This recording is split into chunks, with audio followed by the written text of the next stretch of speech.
Hello, welcome to Healing Touch. I am your host, Dr. Gina Miller, and we are here at Sweet Potatoes Restaurant, and we are about to begin part two of the public forum and open discussion on the movie 12 Years a Slave. Welcome to Healing Touch. It's kind of like hard for us to, we can identify with it, but empathize is something different. Right. You know, because we can stand back and look at it and say, wow, that's really heavy. But the true feelings are not there because it was her kids. It's totally different, right? Because you see things happen to other people's kids or other people, you know, better than me, kind of, you know. But these were her kids, you know, and she had brought them into the world, and she was nourishing them, taking care of them, making sure they had what they needed, you know, to the best of her ability. Right. And then to have some slave guys, slave traders come in and snatch her and her kids. Right. Now, it would have been different if they would have just taken her, you know. She would have more than likely been able to survive with the hope to get back to her kids, right? But her kids were with her during this journey, and then they were separated. Right. You know, it's kind of that was powerful. What I mean, she played a good part in that too. I wanted to say that actually we are not kind of looking at this correctly because there was slavery in the North as well. Yeah. Oh yeah, absolutely. Now, at that time, whenever Mr. Winthrop, he had been a free man. He was, I don't know if he was born free or he became free. However, he was there. African Americans should know the atrocities. Slavery is slavery. I don't care if it's in the North or I don't care if it's in the South. You know, I mean, I'm just learning as a person growing up in the Bronx that there's an African burial ground in Hunts Point, but there are African burial grounds all over this country. Sure. It doesn't matter whether it was North or South. The abolitionist movement began, let's say, in the North, and that's why there were free African Americans as opposed to unfree. And then even when President Lincoln did the Emancipation Proclamation, he freed the slaves in the territories in the South, not in the territories in the North. And I'm sure it wasn't like a uniform thing like, oh, we don't do slavery here anymore.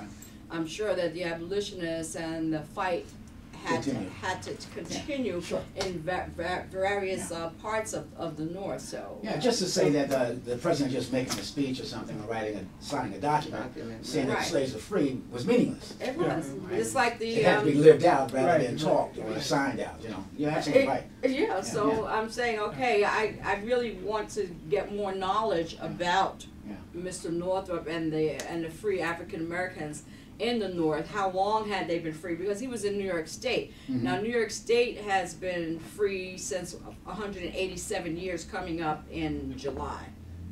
Oh wow! That's interesting. Yeah, that will be. I'm the president now of the Association for the Study of African American Life. But this year we will be celebrating the 187th year. So apparently. We have to see where he fit into this whole piece. Yeah, but as you say, even though the 187 years we had, even though the 187 years, and they said, oh, it's not like signing a pen that makes you free. Right. You know, right? It's more than like living it out. You know, because they just signed the Emancipation Proclamation and all blacks are free. But you know, the master. Did you say really? Right. Yeah, you know, you ain't going nowhere. And then become what's called indentured. Where are you going to go? Well, that's what I'm saying. Where are you going to go? You become indentured slaves. We didn't get any reparations. So, we didn't get any training. No. Some people stayed because they had nowhere else to go. It's not like, oh, you're such a beneficent, you know, I've been manumitted and you're so beneficent and I'm going to stay with you because I love you. No, I'm staying with you because I have nowhere to go. Yeah, that's the indentured slave, that he has no place to go. No, not even indentured slave, just a regular. Well, I'm just saying that when they say you're free, you're not free. Right. You know, so I mean, you know, because y'all say, we're free. Because where you going? The best scenario I can give you on it was a slave called Oda Binga. That they had the best one I missed it. Oda Binga, he was a slave. No, okay, the best slave. No, the best person I can give you on how they enslave your mind. Oda Binga was a slave in the Bronx Zoo, and they had him in the cage. And at some point in the Bronx Zoo, in the Bronx Zoo, yeah. Yeah. In the cage. In the cage. They used You know, they were used to be set up like circles. Like a circus. Yeah. At some point, they decided to let Odabinga go. When they let Odabinga go, he could not survive because his mind was in the cage. So he came back because it's like having 3 cots in a meal, I guess, for him. 3 hots in a cot. 3 hots in a cot.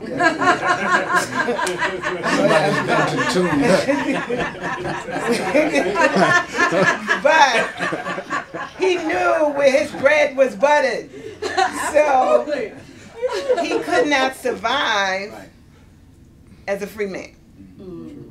His mind was in chains. That's you my could point. not. You have to. It's a whole thing. You have to like be worked out Some of of it. us You are worked there now. into it. Well, Your yeah, life some of will us are tell you still no there. one. You know what I mean? But and that's why Yes. it's important that we have discussions, because I don't know if you ever read the book The Miseducation of the Negro. Yes, I'm very going on good that. Yes. The thing is that there's no reason to chain your hands if I got your mind. You know, and so it's the reason why discussions like this are so important. And we could take this from this point and the discussion we're having in reference to African Americans, and then you can also think about it in a spiritual sense and take it there. Because as long as your mind is chained, if your brain is still thinking on negative things and the wrong things and see yourself small like a grasshopper, I don't have to keep you in a chain, in a box. I don't have to tell you don't go over there, because you won't move. And even though the way is made, you're not going to move. So and this is why I felt like, feel like this is something that we need to have these type of discussions, not only among ourselves, but also around younger people, so that we start to grow out of that. I agree with you, Dr. Robinson, about the fact that there were slaves in the North, but in Solomon Northup's experience, he was not a slave. And so Was he born free? He was born free. He was not. He had no experience. But he still should have been taught by he the had people what it was like for the other people. You can't, But the you can't problem- be living in a vacuum. Yeah, no, You but have that to was know. his life. That was his experience. Yeah, let me I think go through. Jack want to say something, then I have a comment. Many a times in life there are what I call red flags. And even in this gentleman's life there was red flags. And if, one that I recall is when he went in the store with his family. Right. And there was other African Americans coming into the store. Enslaved, right? That they was at one level or so forth, and they stood at another one, they tended to him. That was a red flag for him. Not belittling him any, but the possibility of that was there. I mean, and that story dropped a lot of red flags. These movies and stories of people are something that we should be able to continue to unfold. We have those in our family. My family came from slavery. The land that we own in the southern states now came from a slave owner to a relative of mine. So we find that these things they were in the North. That there were some red flags. Now, whether you acknowledge that flag or not, the flag was dropped. You see, and it was dropped in that story. But he maintained. That's an excellent point, because that's a very good point, Jack. Because when that young man was in the store, and he was in the store, it's like he was oblivious to what that young man was going through. But you're right. Absolutely. There's one other thing, and then I will bag off.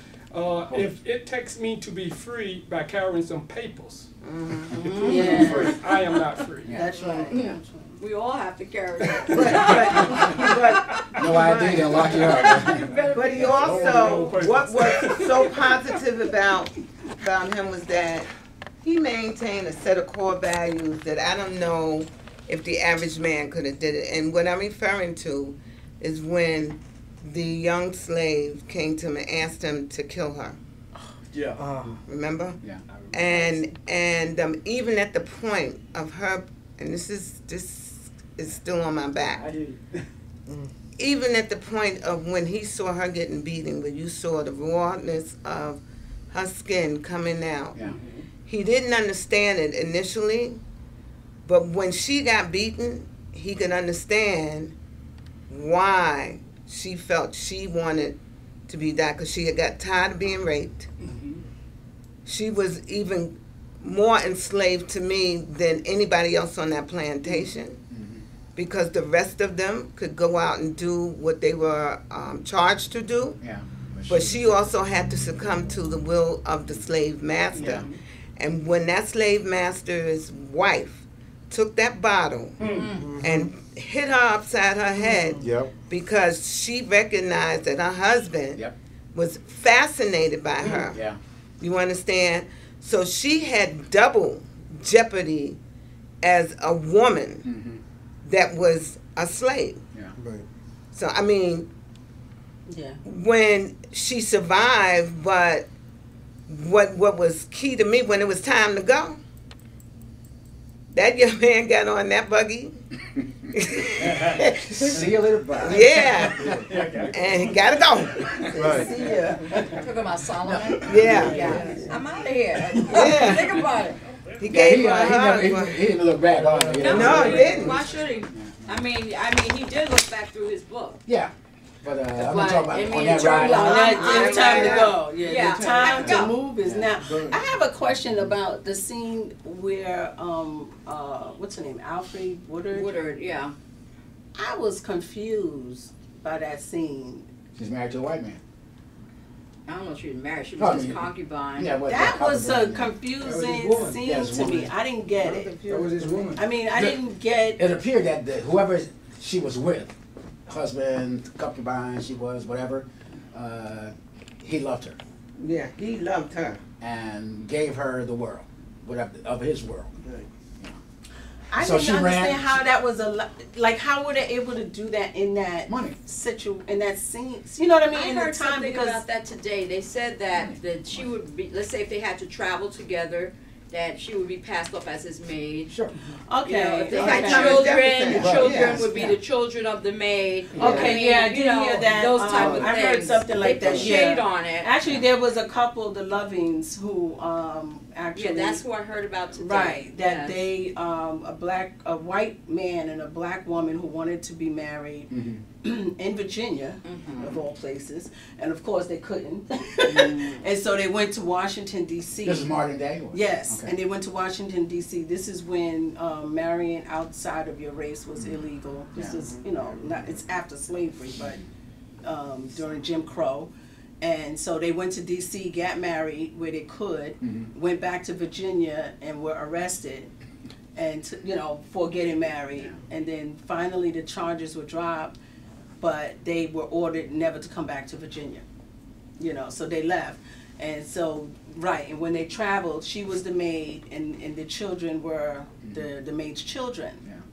But I just found that scene so weird to me, No, how she was bragging about her prowess and But- how he loved her. Yeah, that- and how I guess Patsy, who was the love piece for this other master, she maybe she wanted her to embrace that. Yeah. But she would not embrace it. That was crazy. Because I guess his wife treated her so cruelly. Mm-hmm. She couldn't get any type of peace, and on top of that, she picked the most cotton every day. Yeah, Right. that's what I was. So The she had queen triple of the jeopardy, field, not she double, called her. triple. The queen of the fields. Yes. That was unbelievable. But I mean, it's no different than today. Harriet People Tubman. assimilate. Like Harriet People Tubman. are assimilate to what that they believe that provides them with freedom, and that's even apropos That's to fair. today. That's fair. You know, You you do know, what you got to do. right? Yeah. So, she felt a sense of freedom where she could even bathe. I picked that up. The fact that a bar of soap got Patsy whipped Yeah.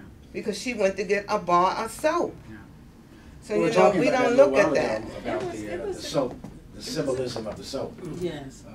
and how that the slave master was arguing with the both. Remember that with Northrop and the woman. Patsy. Yeah, Patsy. Yeah. They were arguing, and he was getting ready to. The slave master he was going to do something, and then the soap was pulled out. She pulled out the soap, and she held the soap like this, and she kept talking about what the soap did for her. It made her feel human. Yeah.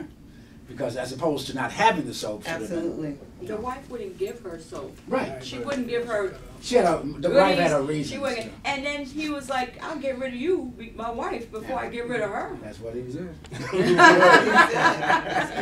But the soap was symbolic of a lot of things, right?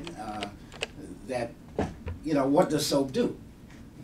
Cleanses. Yeah, and this, for her, it was not only a cleansing of her heart, her mind, her body, but it was a total cleansing. The soap was symbolic because the soap was being held up. And you see in the movie. In the scene, yes, yeah. it was. And so it was carrying a deeper message than just ivory snow kind of thing. You know what I mean? And so she was, and then they had the dialogue about the soap. But the soap really was what broke the guy, the white guy, that changed his whole outlook on her after a while. Because he remembered that, because now he was able to beat this woman, you know, and who he had a lot of affections for this woman. Yeah, very much. You know, ain't nothing like a black woman. Thank you. Yeah, of course. Thank you. I'm married to I'm loving it. I'm loving it. Yeah. All right, I'll preach that message. Ain't nothing like a black woman. All right, so Ask Moses. Sephora. Midian. so y'all up on the black. But You know, some people who spoke about the soap, yeah, they said even though that soap was a symbol or an interpretation of a symbol, yeah, some people believe that soap that was used by her on his body to cleanse him physically. the master. Yes. Yeah. And when he saw that, because whatever, if that's the case, Angered him. well, if that's the case, he remembered that because she probably did a good job on him, Yeah. bathing him or whatever it is, and that soap was a connection with her hands on his body, not his hands on her body. Yeah. So some people look at it in the other way. Yeah. So Did she clean him, or did she No, use that soap I'm to sure clean there was a herself? lot of symbolism. That's no, there what was a lot of interpretation Yeah, right, of the because soap. also for her, you know, Oh. clean. So when she saw Getting rid of that him. soap, No, I was trying, right. right, no, but I was trying Yes. to remember the scene that I thought you were saying that she had washed him with the soap. Yes, that's some people think of it that way. Yeah. That she used to wash him with soap. I thought she was washing him off of her. Well, I mean, it's Yeah. symbolic of a lot But of you're soap. saying them him, she washing him. Yes, Okay. she But washes remember what it. soap is used for. Yeah. All right, She so washes it's it. cleansing. Yes. So it was also cleansing her heart, cleansing her mind. Yes. Because she didn't really let the guy know that she was like doing this. Right. You know, until he was ready to do something. She went to another farm. Mhm. She left her post, Snuck so away. to speak, and she went to someone. So he probably thought that she was, Trying to seeing, run. having He- sex. no, he or thought Well, she he was thought having she was sex trying to with see Juan. with She some, did. be She with did. someone else. He He did. got very Sick jealous, man. and why are you He's a coming home sicko. with soap? You know, he got Until very she, jealous yeah. behind Yes, that. Oh, you know, you're mine, only mine. And that's why I think he was able to beat her, because he was so jealous. Yeah. He was Rage. enraged Yeah. that she had the nerve to Yeah. leave the farm Mhm. and go someplace else. And he says, oh, you were over there, you know, Yeah, he did flip after that. Yeah, he flipped. Yeah. Yes. And she said, oh, you know, look at me, I smell so bad, I can't stand myself, you know. She Yeah. want to get cleansed, washed He in the thought blood that of was, Jesus. to him that was his property. Yeah. And Yeah. she's showing him that she want to be clean for him Yeah. on the lighter side. Yeah. That, she'll be much better. She'll be clean, smelling, you know. So it plays more than one role in that, you He know. wasn't She going began for to that. speak to him that she wanted to give him, you know, her best. But even remember when he was looking for her one time, and I think he said went up looking for her, and then she came, and he wanted to have her, and the wife came, and he got her out the way, and he was trying to beat him up because he wanted her so badly. And then he told the wife, well, you know, she wants to know what's all this ruckus about, and he lied. No, that ain't true.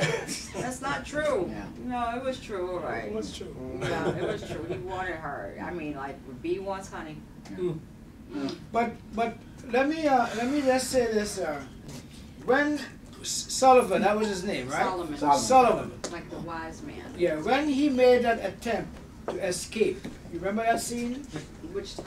He made an attempt to escape and he ran into the guys on the horses. You remember he ran through the bush? Yes. And he made an attempt. He was ready going to escape. And asking where was he going? He couldn't take it anymore. Yeah. It dawned on him at that time that he's a slave. Yeah. Of all he went through, but at that time he said, "Look, I can't take it no more. I'm a slave. I gotta get out of this." The beating that he got, the mental beating that he has received, it came to light that this what they're doing to me is wrong. He looked at himself. This is not the clothes I'm supposed to be wearing. That's like you said. Yeah. This is how I live my life with my family. He tried to make that break. Yeah. Then you run into that block with those guys and the horses, and they ask him, "Where are you going? Yeah. Where are you going?" So he started thinking twice. Yeah. So the other symbolism in the movies, when he finally got, I'll say, I don't know how to say this, when he finally got freed, it was ironic that it was a white man. Yeah. On the white horse, right? It's always, come on, it's their show. No, but there was two white men. There was one he thought that he can trust because they had him doing the same thing as the black slave. Exactly. Who betrayed them. Right. And he betrayed them. He was a screw up. Remember that? He was jealous because he couldn't read. Right. And then the second white man who came from the north. That second. Brad Pitt. Brad Pitt. Right. Yeah. He came from the north. And he helped him. So, and he helped them. That's because the mindset apparently in the north It's different. is different than that of the south, right? Exactly. And he was there working, and as much as he was afraid that he would lose the job if they found out, he still helped them. Yeah. Right. Yeah. So the guy the white guy who was also picking cotton with them, I guess he was an overseer who messed up, right? Yes. He was one. He fell on the wrong side of the track, right? Right. So they told him you're gonna be out here picking, and you can't even pick, right? I was bugging out. I said, why is he trusting this guy? Because he was desperate. Yeah, desperate. But I know, but it's still You take a chance. the thing. It just like I'm sitting in my chair going, no, don't trust him, don't trust him. And and sure enough, living quarters together, they slept in the same. Yeah, but the guy is no good. I understand. He's right. When you misery love company, when you think you got somebody there getting the same that you get, and you figure, oh well, he understands because he out there doing the same thing. Absolutely, but the guy, he was not. a trust. He was a man with a heart whose heart was open. That's the way I see it. Solomon's. Yes. He's trusting. Yeah. And because of that, he was trusting. He was trusting of the two white men. Right. Who got him enslaved. You understand? He was desperate when he trusted the first white man, but he was only feeling because he looked at him. He did not just go and say, I'm gonna write this letter. No, I want you to he did one of them side looks at him before he approached him. So at that point, he was examining who he was speaking to the best of his ability. Right, to the best of, but he didn't have a choice. That's why I say he was a phenomenal man, because no matter what, he kept his eyes on the prize. That's right. He kept, no matter how many times he got beaten, and he was able. Remember when he had, I hope I'm in the right movie now. Remember when they were trying to get the tree logs down the river? Yeah. Yes. Because he figured out. That's because of who he was. Yeah. He was basically creative. Right. He had the mind of an engineer other than a violinist. Right. You understand? He basically was highly intelligent. He was highly intelligent, and he made that intelligence work for him. Absolutely. Yes. Throughout this whole movie. Right. And that's why I felt that this man who was freed at one time, who became enslaved was phenomenal. Because I don't know if a free man today, well, I'm going to say free man. Free man today, I ain't going to say what I want to say. Today, no, because see, it's gonna come out. It's gonna come out when I get up there.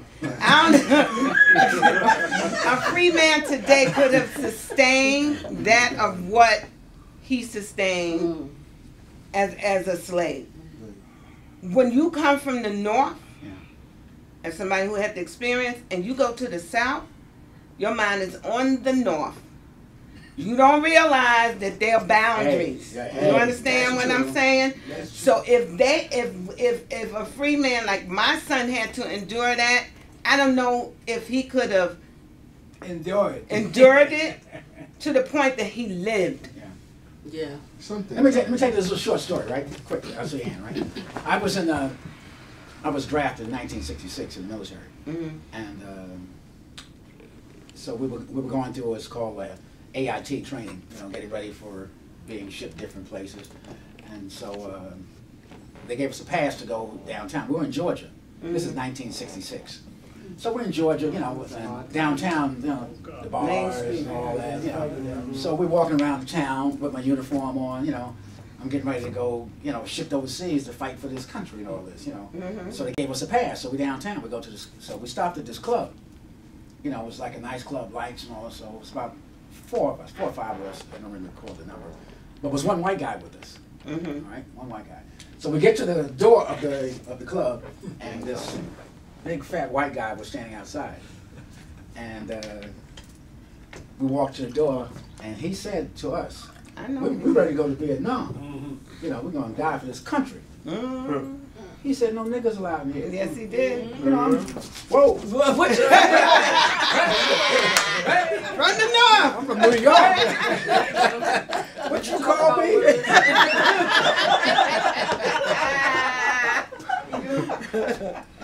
So I was in shock. And I got on a military uniform. Yeah. I'm going to prepared to put my life on the line to keep the doors open. And he said that, and it blew my head. Yeah. And so it's a culture shock. Yeah, but I know. I kind of gathered myself, realized where I was. Yeah. And you got it pulled them together. So back together. You'd have been 12 years a slave. Yeah. So this is really funny. This is true. So we left there. We left there walking away. The white guy, he could have went in. Because he said, y'all can't go and y'all niggas can't go. And he said, but the white guy can't. So he stayed with us. So we went to a black club. We go down the street, find a little dark alleyway, and so it was a black club. We go up in the black club. We went up. No, we went in there. We went up. We sit down at the table, doing our drinking thing, and all of a sudden, the music stopped. This is true. The music stopped, and the light came on. Boom, and went to our table. He said, the white guy got to go. I told you!